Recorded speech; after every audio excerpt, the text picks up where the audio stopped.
बड़ा मलया तहसील परिसर में कर्मचारी ने लगाई फांसी, मचा हड़कंप। बड़ा मलया तहसील परिसर में उस समय हड़कंप मच गया जब एसडीएम कोर्ट में पदस्थ चपरासी महेंद्र कुमार सेन ने फांसी लगाकर आत्महत्या कर ली। मृतक बड़ा मलया के वार्ड नंबर 8 का निवासी बताया जा रहा है। जानकारी के अनुसार महेंद्र कुमार सेन का शव तहसील परिसर स्थित एक आम के पेड़ पर फांसी के फंदे से लटका मिला। घटना की सूचना मिलते ही एसडीओपी रोहित अलावा और एसडीएम अखिल राठौर सहित भारी पुलिस बल पहुंचा। पुलिस ने मौके पर पंचनामा कराकर कार्रवाई शुरू कर दी। पोस्टमार्टम के लिए शव भेज दिया। पोस्टमार्टम के बाद शव परिजनों के लिए सौंप दिया।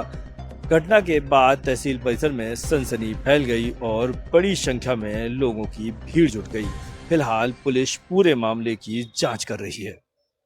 बुधवार को दोपहर 12 बजे की ये घटना बताई जा रही है। तहसील में किस पोस्ट पर पदस्थ थे? ये तहसील में भरत पोस्ट पर लिखा पढ़ी का काम करते तहसील में थे कि एसडीएम कोर्ट में? एसडीएम कोर्ट में थे। एसडीएम कोर्ट में थे। इन्होंने किस वजह से ये फांसी इन लगाई? लोगों ने इस वक्त से पैसे लगाई है कि क्या है कि हमारे पिताजी की तबीयत खराब थी, कितने दिन से? कम से कम 3-4 दिन से। हाँ। तो 3-4 दिन से तबीयत खराब थी, तो क्या हुआ कि उनकी काल परसों हो गई तबीयत ज़्यादा खराब।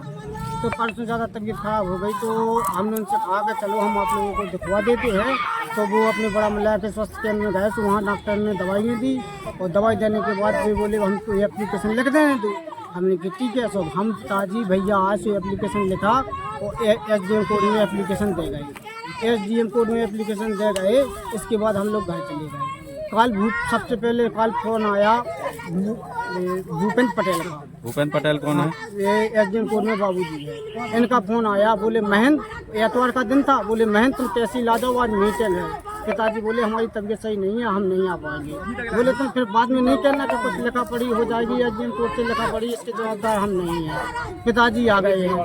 पिताजी आ गए, इसके बाद हम भी उनके साथ में आए। तो हम भी साथ में आए तो हमने कहा मुजफ्फर खान था। तो मुजफ्फर खान से हमने कहा मैं श्रीमान जमनी की भाई साहब और पापा की तबीयत खराब है और नहीं यहाँ सो का बाबूजी से बता लो सो का तो हम आते अभी साफ सफाई हम कराते हैं और पापा चल जाए। बोले हाँ सफाई तुम आ जाओ, बाबूजी से कह दो तो बेटा कहो संभालते ही हमें ठीक है। इसके बाद पिताजी घर चले गए। इसके बाद फिर फोन आया, भूपेंद्र बाबूजी का फोन आया और का कहा भैया उनका नाम क्या है, हेमंत का फोन आया। बोले साहब बुला रहे हो, तुम आ नहीं रहे हो, जल्दी आ जाओ, फिर कुछ लिख देंगे, फिर हमसे नहीं कहना। पिताजी हमारे सीधे गुस्से में चले आए और चले आए। इसके बाद हम यहाँ आए। कितने बजे की बात है? ये 12 बजे की बात है। तो सीमंत जी है तो हमारा 4-5 बहन है, 2 भैया है, हमारा मेल चलूगा आदमी बताओ हमारा को नहीं। ये आज दोपहर हमारे संज्ञान में मैटर आया कि तहसील परिसर में एक व्यक्ति द्वारा पेड़ से लटक कर सुसाइड कर लिया गया है।